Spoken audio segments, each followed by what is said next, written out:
आप सभी का स्वागत है हमारे इस YouTube चैनल में। आज के इस वीडियो में हम तत्वों का आवर्त वर्गीकरण, ठीक है, जो कि क्लास 10th साइंस का चैप्टर नंबर 5 है। इस चैप्टर का वन शॉट बताने वाले हैं। वन शॉट का क्या मतलब है आप लोग भलीभांति जानते होंगे, ठीक है ना। वन शॉट एग्जाम के दृष्टिकोण से बनाया जाता है, यानी कि आज के इस वीडियो में हम तत्वों का आवर्त वर्गीकरण को वन शॉट मतलब एक ही बार में पूरा चैप्टर को अच्छे तरीके से पूरा निचोड़ करके समझने वाले हैं। और इस वीडियो को अगर आप देख लेते हैं तो आपको 2024 एग्जाम के लिए इस चैप्टर को दोबारा पढ़ने की आवश्यकता नहीं होगी, ठीक है। ये वीडियो बहुत ज़्यादा इंपॉर्टेंट है उन सभी स्टूडेंट्स के लिए जो कि अभी तक कुछ नहीं पढ़े हैं 2024 परीक्षा के लिए इस चैप्टर का, ठीक है। और इस चैप्टर को अभी वो देखेंगे तो उनके लिए वो रामबाण सिद्ध होगा, क्योंकि इस चैप्टर में हम बिना फालतू के बात किए, बिना अदर टॉपिक में बात किए, सीधा सीधी इस चैप्टर को अच्छे तरीके से बारीकी से समझाने का प्रयास किए हैं।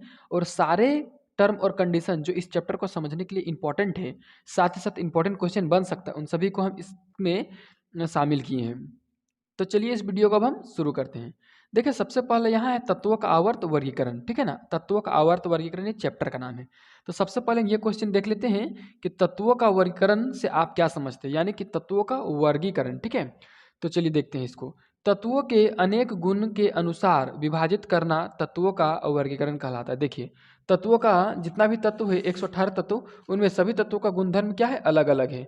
तो गुणधर्म अलग अलग है। कोई ऑक्सीजन के साथ अभिक्रिया करता है बहुत तेजी से, कोई ऑक्सीजन के साथ अभिक्रिया नहीं करता है, कोई अभिक्रिया करता है लेकिन धीमे गति से। तो सबका गुणधर्म अलग अलग है। जहाँ जैसा कि आप यहाँ पर एक आवर्त सारणी देख सकते हैं, ठीक है। जैसे यहाँ देखिए हाइड्रोजन, लिथियम, सोडियम, यहाँ पर पोटेशियम, रुबिडियम, सीजियम, ठीक है ना, और फ्रेंसियम, ये जो सारे तत्व है इनका गुण एक जैसा है, इसलिए इनको यहाँ पर रखा गया है। इधर आप देखेंगे अगर ध्यान से तो आपको पता चलेगा helium, neon, organ, krypton, xenon, radon, और ये सब सारा जो गैस है ये सब सारा इनर्ट गैस यानी कि अक्रिय गैस है जो दूसरे से अभिक्रिया नहीं करता है। तो कहने का मतलब है कि जितना भी तत्व है सबको उसके गुण के अनुसार अलग अलग बॉक्स में, अलग अलग समूह में, अलग अलग वर्ग में रखा गया है। इसी को हम लोग बोलते हैं तत्वों का वर्गीकरण, ठीक है ना। चलिए अब जब आधुनिक आवर्त सारणी बताएंगे तभी आपको समझाएंगे वर्ग किसको बोलते हैं और आवर्त किसको बोलते हैं। अभी आपको हम सबसे पहले बता देना चाहते हैं कि ये जो 118 तत्व अभी जो आप सुनते हैं हाइड्रोजन से लेकर के और उधर ज़्यादा, ठीक है ना, उन सारे तत्वों का खोज एक ही बार में नहीं हो गया है, ठीक है।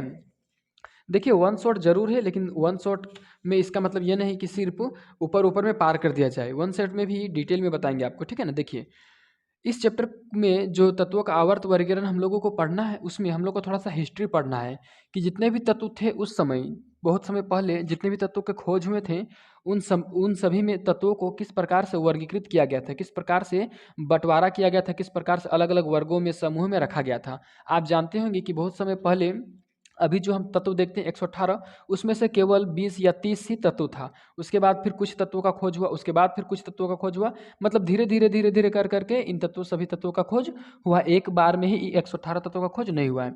तो अब सवाल और ये उठता है कि जब इतना समय पहले जब 2 4 या 10 20 तत्वों का खोज हुआ था उस समय तत्वों को वर्गीकृत करने का, यानी कि तत्वों को एक साथ रखने का, उसको अलग अलग करने का क्या उपाय था, क्या प्रक्रिया था, ठीक है। इसी के विषय में हम लोग इस चैप्टर में पढ़ना है, ठीक है। तो सबसे पहला इस चैप्टर का इंपॉर्टेंट क्वेश्चन है डोबेराइनर का नियम लिखें, यानी कि डोबेराइनर का नियम। ये जो डोबेराइनर का नियम है इसको हम लोग डोबेराइनर का त्रिक नियम भी कहते हैं। और ये नियम इतना ज़्यादा इंपॉर्टेंट है कि बोर्ड एग्जाम 2024 में आपको 2 नंबर का पूछा जा सकता है। कितना नंबर का? 2 नंबर का, ठीक है। 2 नंबर ये इंपॉर्टेंट क्वेश्चन आप लोगों का पूछा जा सकता है। चलिए डोबेराइनर का त्रिक नियम को पहले हम समझते हैं। देखिए क्या कह रहा है, समान गुण वाले 3 तत्वों में बीच वाली तत्व का परमाणु भार शेष तत्वों के परमाणु भारों के औसत भार के बराबर होता है। देखिए डोबेराइनर का नियम ये चीज कहता है ना कि अगर हम लोग समान गुणधर्म वाले तत्व लेंगे, जैसे कि समान गुणधर्म वाले तत्व, तभी कौन कौन सा चीज तत्व का खोज हुआ था जो कि जिनका की गुणधर्म एक समान था, ठीक है। उसमें से बहुत सारा तत्व है, जैसे कि है क्लोरीन है और ब्रोमीन है और आयोडीन है। ये जो 3 तत्व है इन तीनों तत्वों का गुणधर्म एक समान है, ठीक है। तो डोबेराइनर का त्रिक नियम क्या बोलता है कि समान गुण वाले 3 तत्वों में, देखिए समान गुण वाले 3 तत्व है, इन तीनों में से बीच वाली तत्व का परमाणु भार, यानी कि इसका परमाणु भार कितना होता है वो सबसे पहले आपको समझना होगा, याद रखना होगा, ठीक है। देखिए यहाँ पर क्या होता है कि जो बीच वाला तत्व होता है उसका परमाणु भार, ये जो 2 तत्व है उसके परमाणु भार के औसत भार के बराबर होता है। तो चलिए इसको आपको दिखा देते हैं, ठीक है। देखिए क्लोरीन का परमाणु भार होता है 35.5, ठीक है। इसका होता है 79.9 और इसका होता है 126 दशमलव कितना होता है 126.9 इसका इतना परमाणु भार होता है। अब देखिए इसका पहले सबसे पहले औसत निकालेंगे। औसत निकालने के लिए क्या करेंगे, इस औसत निकालने के लिए क्लोरीन का परमाणु भार और आयोडीन का परमाणु भार जोड़ के और 2 से भागा दे देंगे, ठीक है ना। तो जैसे ही दोनों को जोड़ेंगे तो लिखना होगा 35.5 प्लस कितना लिखेंगे 126.9, दोनों को जोड़ करके 2 से भागा दे देंगे, ठीक है। जब दोनों को जोड़ करके और 2 से भागा दे देंगे तो क्या होगा, देखिए जब इन दोनों को जोड़ेंगे तो आएगा 162.4, ठीक है, और बट्टा में 2। जब इन दोनों को हम काट देंगे, ठीक है, तो काटने के बाद इसका जो हल निकलेगा वो कितना आएगा, तो वो आएगा आपका 81.9, ठीक है। कितना आएगा 81.9, 81.2 आएगा, 9 नहीं, ठीक है, 81.2। तो देखिए ये जो परमाणु भार है 81.2 लगभग 80 के बराबर है, और यहाँ क्या है 79.9, ये भी 80 के लगभग बराबर है, ठीक है ना। तो ये बात कहा गया है कि बीच वाला जो परमाणु भार रहेगा ये किसके बराबर होगा, ये जो शेष दो तत्व बच रहा है उसके परमाणु भार के औसत भार के बराबर होगा। तो ये रहा आपका औसत निकला हुआ, ठीक है। तो इस क्वेश्चन को आप समझ गए होंगे कि डोबेराइनर का त्रिक नियम क्या कहता है। डोबेराइनर का त्रिक मतलब होता है 3, क्या होता है 3। तो डोबेराइनर का त्रिक नियम यही बात कहता है कि जो बीच वाला तत्व का परमाणु भार होगा वो शेष 2 तत्वों के परमाणु भार के औसत भार के बराबर होगा, बशर्ते आपको इन सभी तत्वों को बढ़ते हुए परमाणु भार में सजाना है, ठीक है। चलिए अब और भी देखते हैं डोबेराइनर का त्रिक में कौन कौन से तत्व आते हैं। देखिए डोबेराइनर का त्रिक में और कौन कौन से तत्व आता है, तो ये देखिए ठीक कैल्शियम सेलेनियम बेरिलियम, ठीक है, ये सब आता है। क्लोरीन ब्रोमीन आयोडीन, फिर ये वाला नाइट्रोजन फास्फोरस और आर्सेनिक आता है। ये सब सारा जो है ये सब डोबेराइनर का त्रिक के अंतर्गत आता है, ठीक है। तो चलिए अब इसका हम कमी देखते हैं, क्योंकि आप जानते होंगे कि तभी जितना भी तत्व खोजा गया था उन सभी तत्वों में ये नियम लागू नहीं होता था। चलिए अब नेक्स्ट क्वेश्चन देखते हैं, दूसरा नंबर। दूसरा क्वेश्चन में क्या है, इसके नियम के निम्नलिखित कमियां, दोष या त्रुटि है। देखिए ये जो डोबेराइनर का नियम है त्रिक नियम, उसका क्या कमी है उसको लिखे हैं, ठीक है ना। तो देखिए ये भी क्वेश्चन कहीं ना कहीं ज़्यादा इंपॉर्टेंट है। चलिए इसका आंसर देखते हैं। कह रहा है उस समय तक खोजे गए सभी तत्वों को इनके नियम के अनुसार नहीं रखा जा सकता। देखिए उस समय जितना भी तत्व खोजा जा चुका था उनके अनुसार, जो डोबेराइनर के नियम के अनुसार सभी तत्वों को नहीं सजाया जा सकता था, ठीक है। चलिए पहला कमी तो ये, दूसरा कमी क्या है, इनका नियम केवल समान गुण वाले 3 तत्वों में ही लागू होता था। देखिए इनका जो नियम है ये नियम सिर्फ और सिर्फ 3 ही तत्व में लागू होता था, जो कि समान गुण वाले होना चाहिए, ठीक है। चलिए फिर इसका तीसरा कमी क्या है, इनके अनुसार सभी तत्वों का गुण पता करना कठिन था। देखिए डोबेराइनर बोलते हैं कि जितना भी तत्व है उन सभी तत्वों का गुण पता नहीं किया जा सकता है, लेकिन ऐसा बात नहीं है, वर्तमान समय में सभी तत्वों का गुण पता किया जा चुका है, ठीक है। तो इस प्रकार से ये इनका कमी है। चलिए अब नेक्स्ट क्वेश्चन देखते हैं। चलिए नेक्स्ट क्वेश्चन भी यहाँ पर हिस्ट्री ही पढ़ना है, मतलब 3-4 वैज्ञानिकों के बारे में पढ़ना है। बहुत सारे वैज्ञानिक हैं लेकिन सबके बारे में हम लोगों को नहीं पढ़ना है। तो जो दूसरा वैज्ञानिक है उनका नाम है न्यूलैंड्स। क्या नाम है, न्यूलैंड्स, ठीक है। तो इनका जो नियम है क्या कहता है, देखिए क्वेश्चन है न्यूलैंड्स के अष्टक नियम क्या है। देखिए इनका नियम को अष्टक नियम कहा जाता है। किस नियम से जाना जाता है, अष्टक नियम, ठीक है। चलिए इसका नियम क्या कहता है, कह रहा है यदि तत्वों को उनके बढ़ते हुए परमाणु भारों के क्रम में सजाया जाए तो किसी भी तत्व से प्रारंभ करने पर 8वां तत्व प्रथम तत्व के समान गुण वाला होगा। चलिए इसको आपको बढ़िया से समझाते हैं, ठीक है ना। एक अच्छा सा उदाहरण लेके आपको इसको समझाते हैं इस पेज में, ठीक है।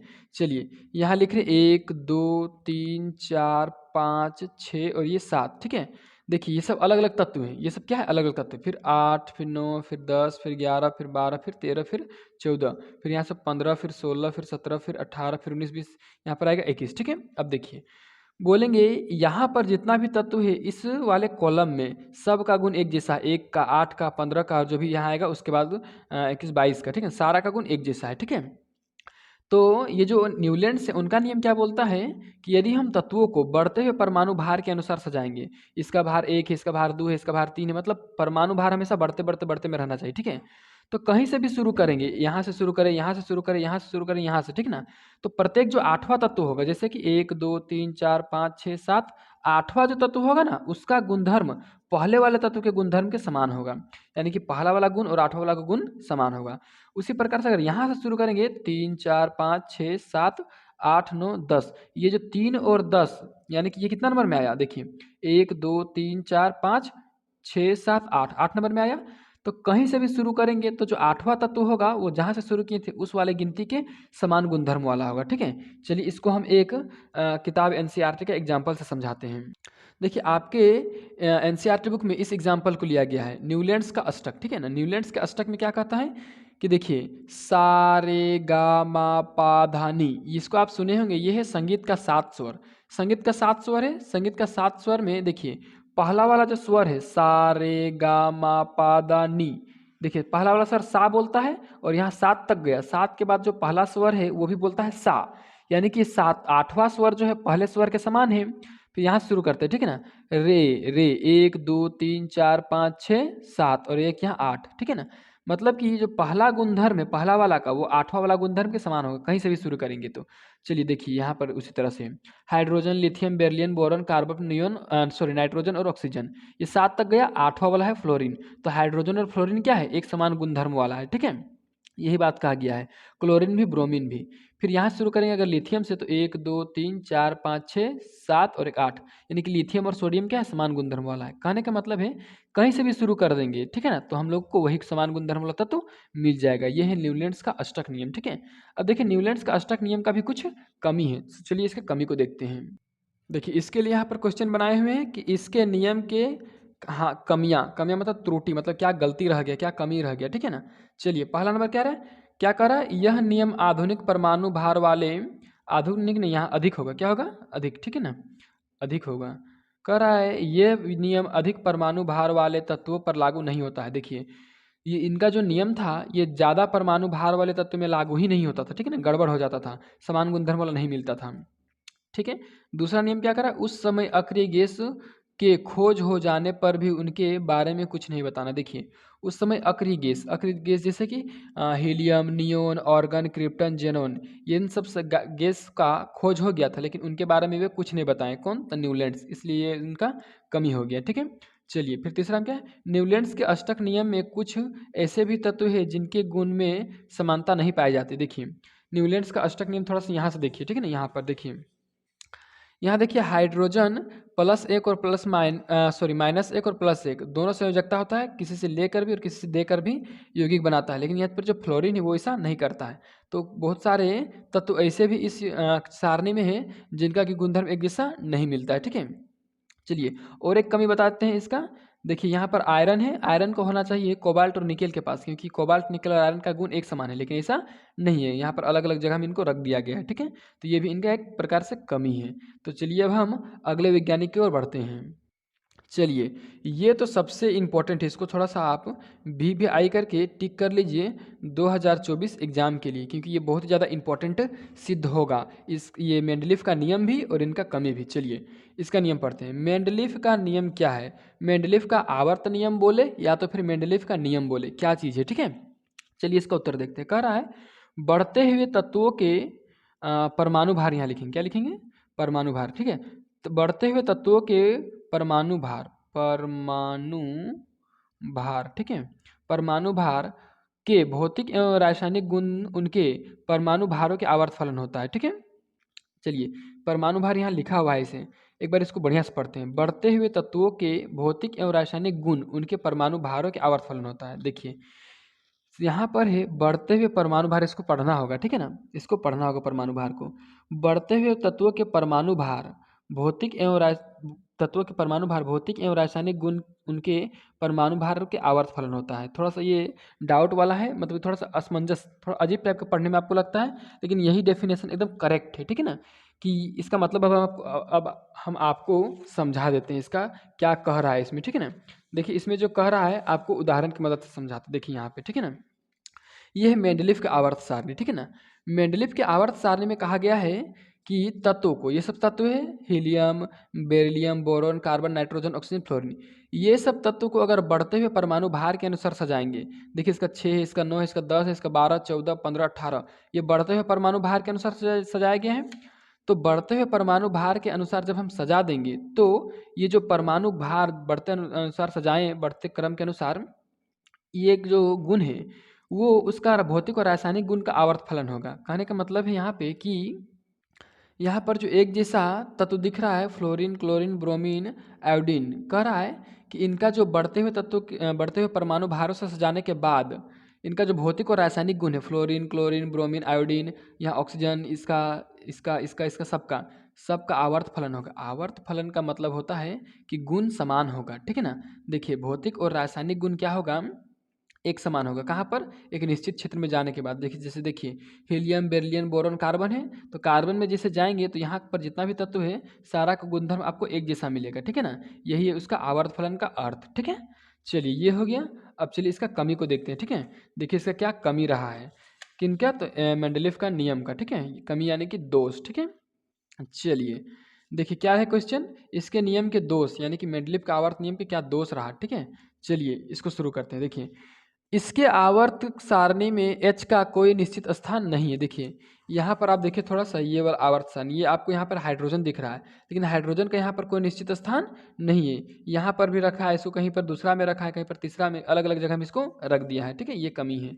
दूसरा देखिए कमी, आठवां वर्ग में एक ही साथ तीन तीन तत्वों को रखना। देखिए यहाँ पर ये आठवां तत्व है, सॉरी आठवां वर्ग है, ठीक है ना। आठवां क्या है, वर्ग है, यानी कि आठवां जो कॉलम है उसमें एक ही साथ तीन तीन तत्वों को रख दिया गया है, फेरस को, कोबाल्ट को, निकेल को, फिर ये तीनों को, फिर ये तीनों को। तो इस तरह से नहीं होना चाहिए, एक कॉलम में एक ही तत्व होना चाहिए, लेकिन यहाँ तीन तत्व रख दिया गया है। ये भी इस प्रकार से इनका कमी है, ठीक है। फिर तीसरा क्या है, इनके आवर्त सारणी में समस्थानिकों का कोई निश्चित स्थान नहीं है। देखिए इनका ये आवर्त सारणी है और यहाँ पर आपको समस्थानिक नहीं देखने को मिलेगा। जैसे ये जो हाइड्रोजन है इसका तीन समस्थानिक होता है, प्रोटियम, ड्यूटेरियम और ट्राइटियम। तो हाइड्रोजन का तीनों समस्थानिक का कोई निश्चित स्थान यहाँ पे नहीं दिया हुआ है। और भी समस्थानिक होता है क्लोरीन का, ब्रोमीन का, ठीक है ना, इस तरह से, लेकिन उनका कोई निश्चित स्थान यहाँ पे नहीं है। ये इसका कमी हो गया, ठीक है। चलिए अब देखिए यहाँ पर दिया हुआ है लास्ट कमी क्या है, समान गुण वाले कुछ तत्वों को अलग अलग रखा जाना। देखिए जैसे देखिए यहाँ पे बहुत सारा तत्व ऐसा है जिनका गुण एक समान है, लेकिन उनको भी अलग अलग करके रख दिया गया है, ठीक है, यहाँ पर इस चार्ट में। जैसे कि यहाँ पर देखिए सोडियम, यह पोटेशियम, मैग्नीशियम को भी यही होना चाहिए, एल्युमिनियम को भी यहीं पे होना चाहिए, क्या कि इन लोग का गुण समान है। सोडियम का, पोटेशियम का, मैग्नीशियम का, एल्युमिनियम का, उसके बाद रुबिडियम का, बहुत सारे तत्व हैं जिनका गुण एक समान है, लेकिन उनको एक जगह पर नहीं रखा गया है, ठीक है। तो जैसे जैसे कि यहाँ पर देखिए ऑक्सीजन, ऑक्सीजन का गुण के जैसा ही और दूसरा तत्व भी है, लेकिन यहाँ पर इनको नहीं रखा गया, दूसरे को रख दिया गया है, ठीक है। तो इस प्रकार से ये इसका कमी हो गया। तो चलिए अब नेक्स्ट क्वेश्चन में चलते हैं। सबसे पहले आपको बता दें कि इतने ही नियम हमको पढ़ने थे, मतलब इनके इतने ही वैज्ञानिकों का स्टेटमेंट हमको पढ़ना था, बाकी अब सब सारा कुछ सब खत्म हुआ। अब हम very important term and condition आधुनिक आवर्त सारणी को पढ़ेंगे, और ये जो आधुनिक आवर्त सारणी है उसको हम अच्छे तरीके से, बेहतर तरीके से आपको समझाने का प्रयास करेंगे, लेकिन लेबर क्लास 10 का ही रहेगा, ठीक है। ये तो आवर्त सारणी को अच्छे तरीके से समझने के लिए हमारा एक वीडियो प्लेलिस्ट में पड़ा हुआ है हमारे इस यूट्यूब चैनल में, ठीक है, उसको आप जाके देख सकते हैं, और हम डिस्क्रिप्शन में उसका लिंक भी दे देंगे, वहाँ से आप जाके देख सकते हैं आधुनिक आवर्त सारणी के डिटेल में, ठीक है। इस वीडियो में हम सिर्फ उसका जो 10 क्लास का लेवल का है उसी के बारे में बात करेंगे। चलिए एक क्वेश्चन देख लेते हैं यहाँ पे, ठीक है। क्वेश्चन क्या है, आयनन विभव क्या है, आयनन विभव किसको बोलते हैं, ठीक है। तो चलिए इसका उत्तर देखते हैं। कह रहा है जब कोई तत्व गैसीय अवस्था में हो तो उसके बाहरी कक्षा में एक इलेक्ट्रॉन निकालने में जितनी ऊर्जा की आवश्यकता होती है उसे हम उस तत्व का आयनन विभव कहते हैं। देखिए यहाँ पर बोल रहा है कि जब कोई भी गैसीय अवस्था में है तत्व, ठीक है ना, जैसे कि मान के चलिए ये हाइड्रोजन है, ठीक है ना, हाइड्रोजन किस अवस्था में रहता है, गैसीय अवस्था में, ठीक है। तो ये मान के चलिए इसका नाभिक हुआ और यहाँ पर इसका एक इलेक्ट्रॉन यहाँ पर बैठा हुआ है, ठीक है ना। तो बोल रहा है कि जब कोई भी तत्व गैसीय अवस्था में है, इसको हम हाइड्रोजन का एग्जाम्पल लिए हैं, तो उसके बाहरी कक्षा, ये वाला बाहरी कक्षा है, इसमें एक इलेक्ट्रॉन निकालने के लिए जितना ऊर्जा का आवश्यकता होगा उसी ऊर्जा को बोलते हैं हम लोग आयनन विभव, ठीक है ना। ये हुआ इसका आयनन विभव, ठीक है। चलिए अब देखिए क्या है दूसरा क्वेश्चन, विद्युत ऋणात्मकता क्या है, ठीक है। विद्युत ऋणात्मकता क्या है, इसका आंसर देखिए, जब किसी तत्व का परमाणु इलेक्ट्रॉनों को ग्रहण करता है तो उसे विद्युत ऋणात्मकता कहते हैं। देखिए विद्युत ऋणात्मकता किसे कहते हैं, जब कोई भी तत्व है, मान के चलिए कि कैल्शियम है या तो फिर कोई भी तत्व है, ठीक है ना, कैल्शियम का एग्जांपल यहाँ फिट नहीं, ऑक्सीजन देते हैं, ठीक है ना, ऑक्सीजन, इसका इलेक्ट्रॉनिक विन्यास क्या होता है, दो, उसके बाद 6, 2 6 होता है। देखिए क्या बोल रहा है, जब किसी तत्व का परमाणु इलेक्ट्रॉनों को ग्रहण करता है। देखिए अब ये जो ऑक्सीजन है ये दूसरे तत्वों से इलेक्ट्रॉनों को ग्रहण करेगा और अपना अंतिम कक्ष 2 इलेक्ट्रॉन जो घट रहा है उसको पूरा करके इसको 8 बनाएगा, ठीक है ना। तो ये ऑक्सीजन क्या हो गया, ऋणायन, ठीक है ना। कौन सा ऋणायन, विद्युत ऋणात्मक हो गया, यह विद्युत ऋणायन हो गया, ठीक है। चलिए इतना आप समझ गए होंगे। चलिए अब इस चैप्टर का मेन ऑफ द मेन चीज़ हम यहाँ पर समझेंगे आधुनिक आवर्त सारणी के बारे, ठीक। चलिए अब हम वीडियो में आगे बढ़ते हैं और आपको समझाते हैं आधुनिक आवर्त सारणी को। सबसे पहले हम आपको बता देना चाहते हैं कि ये जो आधुनिक आवर्त सारणी है इनको बनाने वाले वैज्ञानिक का नाम मोजले था। क्या था, मोजले। इनको मोजले नामक वैज्ञानिक ने बनाया था, ठीक है। और ये वैज्ञानिक जो बनाए थे उसमें 118 तत्वों को शामिल नहीं किया गया, मात्र 103 तत्वों को शामिल किया गया। कुछ तत्व यहाँ पर तभी खोज नहीं हुए थे, ये इसलिए ये छूट गई हैं। और ये है आपका आधुनिक आवर्त सारणी। अगर आप अभी जो बाजार में मिलता है आवर्त सारणी उसको खरीदेंगे तो उसमें आपको 118 तत्व पूरा मिलेगा, ठीक है। अभी आपको 103 तत्व ही मिलेंगे इसमें, ठीक है। चलिए अब आपको बता देते हैं कि ये जो अलग अलग प्रकार का रंग दिख रहा है ये रंग डिजाइन देने के लिए यहाँ पर नहीं दिया हुआ है, सबसे पहला बात। दूसरा बात यह है कि इसमें बहुत सारा तत्व धातु है, बहुत सारा तत्व अधातु है, बहुत सारा तत्व उपधातु, जैसे कि यहाँ पर ऊपर में लिखा हुआ है देख सकते हैं। जितना भी इस रंग से, हल्का हरा रंग से है, सुगापंछी रंग से, सब धातु दिख रहा है, ठीक है। फिर उपधातु ये बैंगनी रंग वाला और पीला रंग वाला अधातु है, ठीक है। अधातु के अंदर भी बहुत सारा अलग अलग प्रकार का गैस है, ठीक है ना। तो हम चाहते हैं कि आपको इस आधुनिक आवर्त सारणी को एक नया और अच्छे पीरियोडिक टेबल से आधुनिक आवर्त सारणी से समझाएं। तो पहले हम उसको उपलब्ध करते हैं। तो देखिए ये जो है आवर्त सारणी जिसमें हम सभी चीज़ों को सीखेंगे अच्छे तरीके से। देखिए यहाँ पर थोड़ा सा कट जा रहा है, यहाँ से अगर हम लेंगे तो एकदम से फिक्स बैठ रहा है, ठीक है। इसको लेते हैं हम लोग यहाँ से इस प्रकार से, ठीक है। चलिए सबसे पहले आपको बता दें यहाँ पर जो दो उठा हुआ लाइन है, एक यहाँ पर हाइड्रोजन वाला और ये बेरिलियम वाला, ये जो दोनों है दोनों को एस ब्लॉक कहा जाता है। ये दोनों मिला करके एस ब्लॉक है। क्या है, ये और ये यहाँ से जितना भी ये नीचे, ये दोनों का नीचे जितना भी जाएंगे आप सारा का सारा एस ब्लॉक में आएगा, ठीक है। और यहाँ पर देखिए ये जो आपको दिख रहा है, ठीक है, कहाँ तक, तो यहाँ से लेकर के यहाँ तक, ठीक है। ये वाला ये 5 नंबर से लेकर के ये यहाँ तक, ठीक है ना। ये है आपका पी ब्लॉक। क्या है ये आपका पी ब्लॉक। नीचे देखिए थोड़ा सा आपको हम नीचे करके दिखाते हैं, ये है आपका पी ब्लॉक, ठीक है। उसके बाद यहाँ पर देखिए ये बीच वाला जो है इसको डी ब्लॉक बोला गया है और यहाँ पर जो नीचे उसको एफ ब्लॉक बोला गया है। नीचे बहुत सारा तत्व को रखा गया है, ठीक है। अब आपको हम समझाते हैं कि ऐसा क्यों किया गया है, किसी को एस ब्लॉक, किसी को पी ब्लॉक, किसी को डी ब्लॉक, किसी को एफ ब्लॉक में, ठीक है ना। अब इसको हम देखिए बहुत आपको अभी संयोजकता निकालने के लिए सिखाया गया होगा 2 8 18 वाले सूत्र से, यानी कि के एल और एम वाले सूत्र से आपको संयोजकता निकालने के लिए सिखाया गया होगा। जब आप 11-12 में जाएंगे तो एस पी डी और एफ इससे आपको संयोजकता निकालने के लिए सिखाया जाएगा। तो संयोजकता निकालने के समय जिसका अंतिम में एस आएगा वो एस तत्व का है, ठीक है ना, एस ब्लॉक का है, यानी कि इन दोनों का जो अंतिम में एस आता है, ठीक है ना। फिर यहाँ से लेकर के यहाँ तक में एस पी आता है, ठीक है। फिर यहाँ से लेकर के यहाँ तक में डी आता है और सबसे नीचे वाला में एफ आता है, इसलिए इसको एस पी डी एफ बोला जाता है, ठीक है। आप समझ गए कि कहाँ पर क्या होता है, ठीक है। चलिए इतना आप समझ गए। सबसे पहले अब हम इस आवर्त सारणी को अच्छे तरीके से समझाते हैं। उसमें से पहले हम इसको देखेंगे। देखिए मेटल्स को पीला रंग से और मेटलॉइड्स को हल्का गुलाबी टाइप से फेस कलर से, नन मेटल्स को किस रंग से, ब्लू, और नन मेटल में जो नोबेल गैस है उसको ब्लू कलर से और उसके बाद लाल रंग से लिखा गया। देखिए सबसे पहले देखिए जितना भी पीला है सारा का सारा धातु है, ठीक है। उसका जितना भी बैगनी रंग का दिख, सॉरी बैगनी नहीं, हल्का फेस कलर, ठीक है, वो दिख रहा है और मेटलॉइड्स मतलब कि वो उपधातु है। क्या है, उपधातु। फिर ये जो दिख रहा है आपको यहाँ पर ब्लू रंग से, ये वाला आपका अधातु है। क्या है, अधातु। चलिए अब अधातु के बाद भी यहाँ पर जो आपको किनारे में लाल रंग से लिखा हुआ उसको इनर्ट गैस बोलते हैं। इनर्ट गैस मतलब नोबेल गैस। नोबेल गैस मतलब अक्रिय गैस जो किसी अन्य तत्वों के साथ अभिक्रिया नहीं करती है, जैसे कि helium, neon, argon, krypton, xenon, radon, इस प्रकार से, ठीक है। चलिए अब देखिए अब जो यहाँ पर तत्वों को सजाया गया है वो किसके अनुसार सजाया गया है, तो वो सजाया गया है आपको इलेक्ट्रॉनिक विन्यास के अनुसार, ठीक है। तो इलेक्ट्रॉनिक विन्यास जब सभी तत्वों का निकाला गया एक एक करके, उसी के अनुसार यहाँ पर इन तत्वों का सजाया गया है, ठीक है ना। इन तत्वों को यहाँ पर सजाया गया इलेक्ट्रॉनिक विन्यास को निकाल करके, ठीक है। चलिए अब ये देखिए यहाँ पर इसी के सहारे फिर हम अच्छे तरीके से इसको समझेंगे आधुनिक आवर्त सारणी को। देखिए आधुनिक आवर्त सारणी को समझने के लिए हम एक अलग से चार्ट बनाए हैं ताकि इसमें हमको कोई दिक्कत नहीं हो। देखिए आधुनिक आवर्त सारणी को हम इसके हेल्प से आसानी से समझेंगे। देखिए आधुनिक आवर्त सारणी का गुण क्या होता है? वर्ग में, यानी कि देखिए यहाँ पर ये है आपका वर्ग, ठीक है? चलिए ये भी आपको बताते हैं। देखिए यहाँ पर जो सीधा-सीधा लाइन आपको खड़ा दिख रहा है, सीधा-सीधा लाइन आपको खड़ा दिख रहा है, खड़ा दिख रहा है, खड़ा दिख रहा है, खड़ा दिख रहा है, खड़ा दिख रहा है। इसको हम लोग बोलते हैं वर्ग। क्या बोलते हैं इसको हम लोग? वर्ग। वर्ग को ही समूह बोला जाता है। क्या बोला जाता है? समूह। और इसी को अंग्रेजी में हम लोग बोलते हैं पीरियड। क्या बोलते हैं? सॉरी पीरियड नहीं, इसको हम लोग बोलते हैं ग्रुप। समूह को क्या बोलते हैं? ग्रुप। GROUP ग्रुप, ठीक है ना? ये समूह को ग्रुप, जितना भी खड़ा लाइन आपको दिख रहा है वो है आपका ग्रुप समूह, या तो फिर आप बोलिए वर्ग, ठीक है ना? इसका संख्या कितना है? तो इसका संख्या है आपका 18, ठीक है ना? अब चलिए देखिए उसके बाद क्या है आपका जो जितना भी लेटा हुआ लाइन है, क्या है? लेटा हुआ लाइन, इस प्रकार जितना भी लेटा हुआ लाइन है सबको हम लोग बोलते हैं आवर्त। क्या बोलते हैं? आवर्त। इसको अंग्रेजी में बोलता है पीरियड, ठीक है ना? PERIOD पीरियड, ठीक है? पीरियड बोलता है इसको अंग्रेजी में। इसका संख्या कितना है? इसका संख्या है आपका 7, केवल और केवल कितना है? 7, ठीक है ना?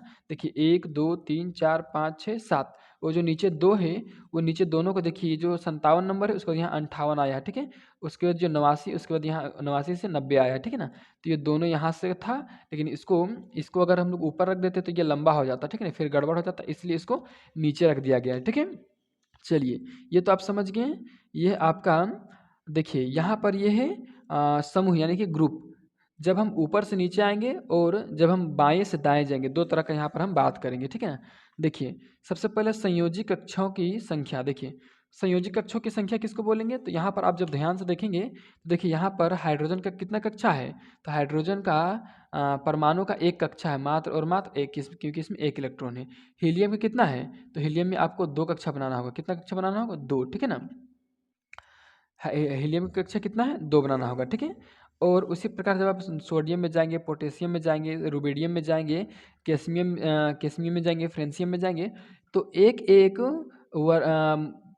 क्या का संख्या? तो कक्षों की संख्या बढ़ते जाएगा, बढ़ते जाएगा, बढ़ते जाएगा, बढ़ते जाएगा, बढ़ते जाएगा, ठीक है? एक एक कक्षों की संख्या बढ़ते जाएगा। वही यहाँ पर बोला गया है संयोजी कक्षों की संख्या जब वर्ग में ऊपर से नीचे आएंगे। ये देखिए वर्ग ही वाला, और ऊपर से जब नीचे आएंगे तो क्या होगा? तो असमान रहेगा, मतलब कि बढ़ेगा। यहाँ हम लोग बोल सकते हैं बढ़ेगा। क्या होगा? बढ़ेगा। जैसे हम लोग वर्ग में ऊपर से नीचे आएंगे तो संयोजी इलेक्ट्रॉनों की संख्या, संयोजी कक्षों की संख्या बढ़ते जाएगा, ठीक है ना? और जब बायां साइड से दायां साइड जाएंगे, बायां इधर है और दायां इधर है, जब इधर जाएंगे तो समान रहेगा, कक्षा क्या रहेगा? समान रहेगा, ठीक है ना? यहाँ पर देखिए लिथियम में जितना कक्षा बनेगा उतना बेरिलियम भी बनेगा, उतना बोरॉन में भी बनेगा, उतना कार्बन में भी, neon, nitrogen, oxygen, fluorine, neon, सब में एक ही कक्षा बनेगा, ठीक है ना? चाहे आप इसका संयोजकता निकालें, चाहे आप इधर किसी का भी संयोजकता निकालिए, ठीक है? चलिए ये हो गया आपका संयोजी कक्षों की संख्या। फिर देखिए संयोजकता जब वर्ग में ऊपर से नीचे आएगी। देखिए ये वाला वर्ग है, जब वर्ग में ऊपर से नीचे आएंगे तो संयोजकता क्या रहेगा? यहाँ देखिए संयोजकता समान रहेगा, ठीक है ना? संयोजकता क्या रहेगा? समान, ठीक है? संयोजकता समान रहेगा, ठीक है? और जैसे हम लोग आवर्त में बाएं से दाएं जाएंगे, देखिए ये है आपका आवर्त, यहाँ से बाएं तरफ से दाएं तरफ जाएंगे तब क्या होगा? तब असमान रहेगा, ठीक है ना? संयोजकता देखिए यहाँ पर हाइड्रोजन का संयोजकता एक है, ठीक है ना? यहाँ पर हीलियम का संयोजकता 0 है। देखिए लिथियम का संयोजकता कितना होता है? 0, ठीक है ना? सॉरी 0 नहीं, 1 होता है। लिथियम का 1 होता है, बेरिलियम का 2 है, बोरॉन का 3 है, कार्बन का 4 है, नाइट्रोजन का 5 है। मतलब आवर्त में जब बाएं से दाएं जाएंगे तो संयोजकता क्या होगा? असमान रहेगा। यहाँ पर भी हम बोल सकते हैं कि संयोजकता जो है वो बढ़ेगा, और लेकिन संयोजकता ऊपर से जब नीचे आएंगे वर्ग में तो संयोजकता समान रहेगा, ठीक है ना? जैसे यहाँ देखिए helium, neon, organ, krypton, xenon, ये सब सारा का संयोजकता कितना है? 0 है। कितना है? 0। संयोजकता ऊपर से नीचे आने के समय हमेशा समान रहेगा, ठीक है? तो चलिए अब हम देखते हैं इसका 3 नंबर, ठीक है ना? गुण का 3 नंबर परमाणु त्रिज्या। देखिए परमाणु त्रिज्या कैसे बदलता है? जब वर्ग में ऊपर से नीचे आते हैं तो परमाणु त्रिज्या क्या होता है? बढ़ता है, और जब आवर्त में बाएं से दाएं जाते हैं तो परमाणु त्रिज्या क्या होता है? घट जाता है, ठीक है? यानी कि घटता है। चलिए अब इसको समझते हैं अच्छे तरीके से। आपके यहाँ पर पीरियोडिक टेबल मतलब कि आवर्त सारणी में देखिए जब भी हम लोग ये वर्ग हैं तो वर्ग में जब ऊपर से नीचे आएंगे तो परमाणु का जो त्रिज्या है वो क्या होगा? बढ़ेगा। और जब यहाँ पे ये जो आवर्त है उसमें जब बाएं से दाएं ओर जाएंगे तो परमाणु त्रिज्या क्या होगा? घटेगा, ठीक है? चलिए इसको समझते हैं। देखिए परमाणु त्रिज्या का मतलब होता है कि परमाणु का त्रिज्या क्या है। जिस परमाणु का आकार जितना बड़ा रहेगा उस परमाणु का त्रिज्या भी उतना ज़्यादा बड़ा होगा। देखिए यह आपका हाइड्रोजन, हाइड्रोजन का बीच में जो क्या होता है इसका प्रोटॉन और न्यूट्रॉन, और इसके लिए केवल एक कक्षा बनेगा जिसमें इसका एक इलेक्ट्रॉन चक्कर लगाएगा। अब देखिए हीलियम, इसमें हीलियम 3 नंबर में आता है, तो यहाँ पर इसका जो होगा ये बीच में इसका प्रोटॉन और न्यूट्रॉन नाभिक रहेगा और इसमें 2 कक्षा बनेगा, ठीक है ना। पहला कक्ष में इसका 2 इलेक्ट्रॉन रहेगा और दूसरा कक्ष पहला कक्ष ये वाला है, दूसरा 2 इलेक्ट्रॉन रहेगा और दूसरा कक्ष में केवल और केवल 1 इलेक्ट्रॉन रहेगा, ठीक है। अब देखिए यहाँ पर सोडियम, सोडियम का बीच में है ये वाला नाभिक और पहला कक्ष में इसका 2 इलेक्ट्रॉन, साथ ही साथ दूसरा कक्ष में कितना इलेक्ट्रॉन रहेगा, तो दूसरा कक्ष में 8 इलेक्ट्रॉन रहेगा, ठीक है। दूसरा कक्ष में 8 इलेक्ट्रॉन, इसमें और एक कक्ष बनेगा, ठीक है, 3 कक्ष बनेगा और उसमें मात्र 1 इलेक्ट्रॉन रहेगा। अब देखिए उसी प्रकार से पोटेशियम के बाद रुबिडियम, रुबिडियम कितना नंबर में आता है, 37 नंबर में। इस प्रकार से अगर करेंगे तो 1 2 3 इसमें बना है, ठीक है ना, किसमें, सोडियम में, सोडियम के बाद पोटेशियम है, ठीक है ना। तो पोटेशियम में यहाँ कितना बना है, 1 2 3, सोडियम में 3 कक्षा बना है, पोटेशियम में कितना बनेगा, 4 कक्षा। ये रहा पहला, ये रहा दूसरा, ये रहा आपका तीसरा और यह रहा आपका चौथा। अब आप ध्यान से देखिए कि किसका ज़्यादा आकार बड़ा है, इसका, इसका कि इसका, कि इसका, ठीक है ना। आकार किसका सबसे ज़्यादा बड़ा है, इसका बड़ा है। देखिए ऊपर से जब हम लोग नीचे आ रहे हैं वैसे वैसे उसका आकार बढ़ते जा रहा है। और सिंपल सा बात है, जब किसी का आकार, जब किसी वृत्त का, जब किसी जो गोलाई है, जो गोल आकार का है, उसका जब आकार बढ़ जाएगा तो उसका त्रिज्या भी बढ़ जाएगा। तो यहाँ पर देखिए उसका त्रिज्या क्या है, बढ़ गया है, त्रिज्या बढ़ गया है। मतलब कि धीरे धीरे देखिए त्रिज्या थोड़ा सा है, उससे थोड़ा सा बढ़ा, उससे ज़्यादा बढ़ा, उससे भी बढ़ा। अब जो रुबिडियम है उसका और बढ़ गया, कैस्मियम का और बढ़ेगा। मतलब जब ऊपर से नीचे आएंगे तो परमाणु का जो त्रिज्या है ये वाला, ये धीरे धीरे धीरे धीरे बढ़ते ही आएगा, ठीक है ना, यही कहा है। लेकिन यहाँ पर आवर्त में बोला कि जब बाएं तरफ से दाएं तरफ जाएंगे तब क्या होगा, ये घटेगा। देखिए कैसे घटता है सो, ठीक है। देखिए ये है, मान के चलिए हाइड्रोजन, यहाँ पर लिथियम से लेते हैं, ठीक है ना। लिथियम के देखिए यहाँ पर ये वाला है, ठीक है ना, हाइड्रोजन और लिथियम। ये लिथियम, इसमें कितना कक्षा है, 2 कक्षा बना है, ठीक है ना, 2 कक्षा बना है, 2 कक्षा बना है। इसमें पहला में 2 इलेक्ट्रॉन, दूसरा में 1 इलेक्ट्रॉन, 3 इलेक्ट्रॉन। बेरिलियम का देखिए पहला में भी 2 इलेक्ट्रॉन है और दूसरा में भी 2 इलेक्ट्रॉन जाएगा, क्योंकि इसका 4 होता है, तो पहला में 2 और दूसरा में 2। बेरिलियम के बाद यहाँ बोरोन देखिए, बोरोन का एक कक्षा ये वाला और दूसरा कक्षा ये वाला। इसमें पहला में 2 इलेक्ट्रॉन और दूसरा में 1 2 3 इलेक्ट्रॉन। यहाँ पर आप जब देखेंगे तो आपको पता चलेगा कि यहाँ पर कक्षों का संख्या समान रहेगा, कक्ष का संख्या क्या रहेगा, समान, लेकिन इसका परमाणु का जो त्रिज्या है वो घट जाएगा। क्यों, आपको हम बता देते हैं एक चीज़ कि देखिए यहाँ पर 2 इलेक्ट्रॉन है, तो 2 इलेक्ट्रॉन, सॉरी 3 इलेक्ट्रॉन यहाँ पे है और 3 इलेक्ट्रॉन, इसका मतलब इसके बीच में प्रोटॉन भी कितना होगा, 3। प्रोटॉन प्लस न्यूट्रॉन, जितना होता है प्रोटॉन उतना ही न्यूट्रॉन होता है, सॉरी वो तो अलग विषय है, इसको छोड़िए।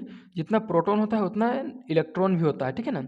तो दोनों एक दूसरे को आकर्षित करता है, बीच वाला प्रोटॉन और साइड वाला इलेक्ट्रॉन। तो दोनों आकर्षित जब करेगा तो इसमें आकर्षण बल ज़्यादा होगा कि इसमें, देखिए इसमें ज़्यादा इलेक्ट्रॉन है और बीच में ज़्यादा प्रोटॉन है, इसमें ज़्यादा इलेक्ट्रॉन उससे भी ज़्यादा, मतलब उतना फिर प्रोटॉन। फिर उसी तरह से कार्बन में जितना इलेक्ट्रॉन उतना प्रोटॉन, फिर उसी तरह से नाइट्रोजन में, फिर ऑक्सीजन में, फ्लोरीन में। सबसे ज़्यादा इलेक्ट्रॉन और प्रोटॉन किस में, नियोन में। नियोन में देखिए प्रोटॉन कितना रहेगा, तो नियोन 10 नंबर में आता है, तो 10 इसमें प्रोटॉन भी है और इलेक्ट्रॉन भी कितना है, 10। तो दोनों 10 10 है और यहाँ देखिए दोनों 3 3 है, 3 लिथियम और 3, सॉरी 3 इलेक्ट्रॉन लिथियम का और 3 प्रोटॉन है, ठीक है। तो इसमें ज़्यादा आकर्षण बल होगा कि इसमें, देखिए इसमें 10 आदमी एक दूसरे को खींच रहा है, ठीक है ना, 10 आदमी 10 आदमी को खींच रहा है एक दूसरे से, और यहाँ पर 3 आदमी खींच रहा है, तो यहाँ पर जो है आकर्षण बल ज़्यादा लगेगा। आकर्षण बल ज़्यादा लगने के कारण ये जो परमाणु है उसका आकार छोटा हो जाता है, उसका आकार छोटा हो जाता है, उसका आकार छोटा हो जाता है, जिसके कारण इसका त्रिज्या भी घट जाता है। आई होप आप डिटेल में समझ गए होंगे इस चीज़ को, ठीक है ना। चलिए ये परमाणु त्रिज्या त्रिज्या समझ गए। अब धात्विक गुण, ठीक है, धात्विक गुण देखिए क्या होता है, ठीक है ना। वर्ग में ऊपर से नीचे, देखिए ये वाला वर्ग में जब ऊपर से नीचे आएंगे तब, ठीक है ना, क्या होगा, धात्विक गुण बढ़ जाता है, ठीक है ना, धीरे धीरे धातु होते जाएगा, ठीक है। अब आवर्त में बाएं से जाएंगे दाएं जाएंगे तो ये घटता है, ठीक है। अब देखिए आयनन विभव अभी आपको नहीं पढ़ना है, ठीक है ना। सीधा हम चलेंगे यहाँ पर विद्युत धनात्मकता में। क्या चलेंगे, विद्युत धनात्मकता। विद्युत धनात्मकता का मतलब होता है कौन सा तत्व ज़्यादा इलेक्ट्रॉन का त्याग कर सकता है, ठीक है ना। देखिए विद्युत धनात्मकता में क्या लिखा है, सबसे पहले उसको देखिए। विद्युत धनात्मकता में लिखा है जब वर्ग में ऊपर से नीचे आएंगे, देखिए वर्ग में ऊपर से नीचे आएंगे तो विद्युत धनात्मकता नीचे लिखा है क्या, कि बढ़ता है। और जब इधर देखिए आवर्त में बाएं से दाएं जाएंगे तो क्या लिखा है, तो लिखा है यह नीचे घटता है, ठीक है ना। चलिए इसको समझते हैं पहले। देखिए यहाँ पर आपका आवर्त सारणी है, जब हम लोग ऊपर से नीचे आएंगे तो देखिए यहाँ पर अभी आपको हम समझाए थे कि धीरे धीरे त्रिज्या बढ़ते जा रहा है। अब देखिए यहाँ पर प्रोटॉन है और यहाँ पर सामने में इलेक्ट्रॉन है, तो दोनों के बीच आकर्षण बल ज़्यादा लगेगा कि यहाँ पर देखिए प्रोटॉन यहाँ है और इलेक्ट्रॉन इससे बहुत दूर में है, तो इसके बीच दोनों के बीच आकर्षण बल ज़्यादा लगेगा। सिंपल सा बात है कि इसके बीच यहाँ जो प्रोटॉन है और यहाँ जो इलेक्ट्रॉन है इसके बीच आकर्षण बल ज़्यादा लगेगा। किसके अपेक्षा? तो इसके अपेक्षा, क्योंकि ये प्रोटॉन अभी बहुत दूर में है, ठीक है ना। तो और इलेक्ट्रॉन और प्रोटॉन एक दूसरे से दूर में है, तो दूर रहने के कारण क्या होगा, इस वाले इलेक्ट्रॉन को, यहाँ वाले इलेक्ट्रॉन को आसानी से दिया जा सकता है, त्याग किया जा सकता है, उसी को बोलते हैं विद्युत धनात्मकता, ठीक है। तो विद्युत धनात्मकता जैसे हम ऊपर से नीचे आते हैं वैसे बढ़ता है, वैसे आसानी से वैसे वैसे आसानी से जो इलेक्ट्रॉन है उसका त्याग हो सकता है, मतलब विद्युत धनात्मक हो सकता है, तो ये धीरे धीरे बढ़ते जाता है। अब जब धीरे धीरे हम लोग यहाँ से बाएं तरफ से दाहिने तरफ जाएंगे तो ये घटेगा, क्योंकि देखिए धीरे धीरे इसका जो क्या बोलते हैं उसको, आकर्षण क्षमता है वो बढ़ते जाता है। देखिए यहाँ पर 3 इलेक्ट्रॉन है तो ये थोड़ा सा आकर्षण कर रहा है, यहाँ पर देखिए 4 इलेक्ट्रॉन और 4 प्रोटॉन हो गया तो यहाँ पर ज़्यादा आकर्षण, यहाँ पर 5 तो यहाँ पर ज़्यादा आकर्षण, फिर 6 7 8 तो एक दूसरे को प्रोटॉन और इलेक्ट्रॉन ज़्यादा जोर से आकर्षित करेगा। जब जोर से आकर्षित करेगा एक दूसरे को, ठीक है, ज़्यादा ज़्यादा है इसलिए, ज़्यादा ज़्यादा रहने के कारण जब जोर जोर से आकर्षित करेगा तो आसानी से इसका इलेक्ट्रॉन बाहर नहीं निकलेगा, ठीक है। इस प्रकार से आप समझ गए होंगे इतना। तो चलिए अब आधुनिक आवर्त सारणी को समझने के बाद और कुछ इंपॉर्टेंट क्वेश्चन बच चुका है इस चैप्टर का, उसको हम पहले देख लेते हैं। और वो इंपॉर्टेंट क्वेश्चन कुछ इस प्रकार से है, क्या है, आधुनिक आवर्त सारणी और मेंडलीव की आवर्त सारणी में अंतर, ठीक है ना, दोनों में अंतर लिखना है। तो अंतर हम लिख दिए, यहाँ से एक लाइन पार देते हैं, लाइन बना देते हैं ताकि आपको पता चले कहाँ तक यहाँ पर अंतर बनाया गया है, ठीक है। देखिए आधुनिक आवर्त सारणी और मेंडलीव की आवर्त सारणी में बहुत ज़्यादा अंतर है, ठीक है ना। तो उसी को पहले हम यहाँ पर समझ लेते हैं, ठीक है। इससे पहले एक महत्वपूर्ण टॉपिक को समझते हैं थोड़ा सा। देखिए उससे पहले हम समझ लेते हैं कि आधुनिक आवर्त सारणी क्या होता है, कैसे ये कार्य करता है। देखिए क्या कहा है, आधुनिक आवर्त सारणी में तत्वों के भौतिक एवं रासायनिक गुण परमाणु संख्या का आवर्त फलन होता है। देखिए आधुनिक आवर्त सारणी कहाँ है, तो आपको आधुनिक आवर्त सारणी का थोड़ा सा फोटो दिखा देते हैं। देखिए ये है आपका आधुनिक आवर्त सारणी, बोल रहा है कि ये जो आधुनिक आवर्त सारणी होता है इसमें, ठीक है ना, इसमें क्या होता है, तत्वों का भौतिक और रासायनिक गुण परमाणु संख्या का आवर्त फलन होता है। मतलब कि निश्चित परमाणु संख्या के बाद, देखिए यहाँ पर लिथियम बेरिलियम से लेकर के बोरॉन कार्बन नाइट्रोजन ऑक्सीजन तक आया है, तो इसके निश्चित संख्या के बाद, परमाणु संख्या निश्चित जाने के बाद जो इसका भौतिक और रासायनिक गुणधर्म एक समान है। जैसे कि यहाँ से अगर चलने शुरू करके इधर से गए और इधर से फिर घूम के यहाँ आए, तो देखिए इसका और इसका दोनों का समान है, फिर यहाँ से चल के फिर इधर से घूम के फिर यहाँ आए तो एक इसका समान इसका समान है, और इस इधर से घूम के फिर नीचे से यहाँ आए तो इन सभी तत्वों का भौतिक और रासायनिक गुणधर्म एक समान है। वही चीज़ बोला है कि आवर्त फलन है किसका, परमाणु संख्या का, मतलब निश्चित परमाणु संख्या के बाद जो तत्व आ रहा है उसका गुणधर्म एक समान है, ठीक है। यही आपका आधुनिक आवर्त सारणी में, ठीक है। चलिए अब अंतर को देखते हैं। देखिए अंतर क्या है, तत्वों को परमाणु संख्या के अनुसार व्यवस्थित किया गया है। देखिए आधुनिक आवर्त सारणी में जो तत्व है उसको किसके अनुसार व्यवस्थित किया गया है, तो उसको व्यवस्थित किया गया परमाणु संख्या के अनुसार, ठीक है। अब देखिए क्या लिखा हुआ है यहाँ पे, ठीक है ना, मेंडलीव की आवर्त सारणी में क्या है, तत्वों को परमाणु भार के अनुसार व्यवस्थित किया गया है मेंडलीव की आवर्त सारणी में, ठीक है।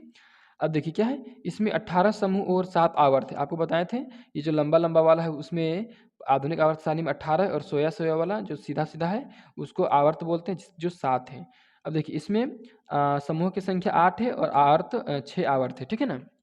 चलिए ये दो अंतर हो गया, और दो अंतर देखते हैं, ठीक है ना। देखिए क्या लिखा हुआ है इसमें कि इसमें समस्थानिकों को स्थान दिया गया है, ठीक है ना। देखिए ये जो आधुनिक आवर्त सारणी उसमें समस्थानिकों को स्थान दिया गया है, लेकिन इसमें समस्थानिकों को स्थान नहीं दिया गया है, ठीक है। समस्थानिक किसको बोलते हैं, जिसका परमाणु संख्या समान लेकिन परमाणु भार अलग अलग होता है। जैसे कि देखिए यहाँ पर हाइड्रोजन का H11 H12 और H13 होता है, ठीक है ना। प्रोटियम ड्यूटोरियम और ट्राइटियम 3 होता है हाइड्रोजन का समस्थानिक, ठीक है ना। तीनों का परमाणु संख्या एक एक है लेकिन परमाणु भार अलग अलग है, ठीक है, इसको समस्थानिक बोलते हैं। और आधुनिक आवर्त सारणी में समस्थानिक को स्थान दिया गया है लेकिन मेंडलीव की आवर्त सारणी में नहीं, ठीक है। चलिए अब देखिए क्या लिखा है, रासायनिक रूप से असमान तत्वों को पृथक पृथक वर्गों में रखा गया। देखिए रासायनिक रूप से, ठीक है ना, जो असमान तत्व है मतलब कि जो अलग अलग तत्व है उसको अलग अलग रखा गया है। जैसे सोडियम को अलग, पोटेशियम को अलग, मैग्नीशियम को अलग, हीलियम को अलग, नियोन को अलग। लेकिन मेंडलीव में क्या किया गया है, रासायनिक रूप से असमान तत्वों को एक साथ रखा गया है। इसको भी हम आपको दिखा देते हैं आपके एनसीईआरटी बुक का जो दिया हुआ है उसमें, ठीक है। चलिए देखिए यही है, इसमें देखिए 3 तत्वों को एक साथ ही रख दिया गया है, ठीक है। जबकि क्या रासायनिक रूप से असमान तत्वों को एक ही साथ रखा गया है। देखिए यहाँ पर जो यहाँ पे आपको तत्व दिख रहा है, ये सब का गुण एक समान नहीं है, ये सब का भी एक समान नहीं है, लेकिन फिर भी एक ही जगह पर रख दिया गया है, ठीक है ना। ये है आपका अंतर कंप्लीट हो गया, आप समझ गए होंगे। चलिए अब आप हम यहाँ पर आपको बताते हैं एक इम्पोर्टेंट क्वेश्चन जो कि आपका बोर्ड एग्जाम 2024 के लिए बहुत ज़्यादा इम्पोर्टेंट है, ठीक है। चलिए क्वेश्चन क्या है, आपके अनुसार उत्कृष्ट गैसों को अलग समूह में क्यों रखा गया है। देखिए आधुनिक आवर्त सारणी को थोड़ा फिर से देखिए यहाँ पे, ठीक है ना। देखिए ये कौन सा गैस, तो इसी लोग को हम लोग बोलते हैं इनर्ट गैस, या तो फिर इसी को बोलते हैं नोबेल गैस, या तो फिर इसी को अक्रिय गैस भी बोलते हैं, ठीक है ना। तो बोल रहा है कि आपके अनुसार आधुनिक आवर्त सारणी में, ठीक है ना, इसमें नोबेल गैस यानी कि अक्रिय गैसों को अलग समूह में क्यों रखा गया है, ठीक है ना। चलिए इसका उत्तर देखते हैं। इसमें मुख्य रूप से 2 कारण हैं अलग रखने का, ठीक है ना। पहला कारण क्या है, ये तत्व बहुत बाद में खोजी गई, यानी कि इन तत्वों का खोज बाद में हुआ, ठीक है, तथा अभिक्रियाशील नहीं है। ये जो तत्व है अभिक्रियाशील नहीं, यानी कि अभिक्रिया किसी जल्दी करते नहीं, इसलिए इसको अलग समूह में रख दिया गया, ठीक है ना। बाकी सब अभिक्रिया करते हैं। फिर क्या लिखा है, बिना आवर्त सारणी में छेड़छाड़ किए। देखिए यहाँ पर नोबेल गैस को रखा गया है, यानी कि अक्रिय गैस को, ठीक है ना। अगर यहाँ पे नहीं रखा जाता तो इधर कहीं छेड़छाड़ करना पड़ता, इसलिए छेड़छाड़ से बचने के लिए अक्रिय गैसों को एक साइड में रख दिया गया है, ठीक है। तो दोस्तों इस वीडियो में बस इतना ही, वन शॉट का वीडियो था, बहुत ही आपको अच्छा लगा होगा। अगर आपको वीडियो पसंद आ रहा है तो वीडियो को जल्दी से लाइक कर दीजिए और चैनल को जल्दी से सब्सक्राइब कर दीजिए। और बोर्ड परीक्षा 2024 में फोड़ने का फुल गारंटी आप हमसे ले लीजिए, ठीक है। चलिए जय हिंद जय भारत।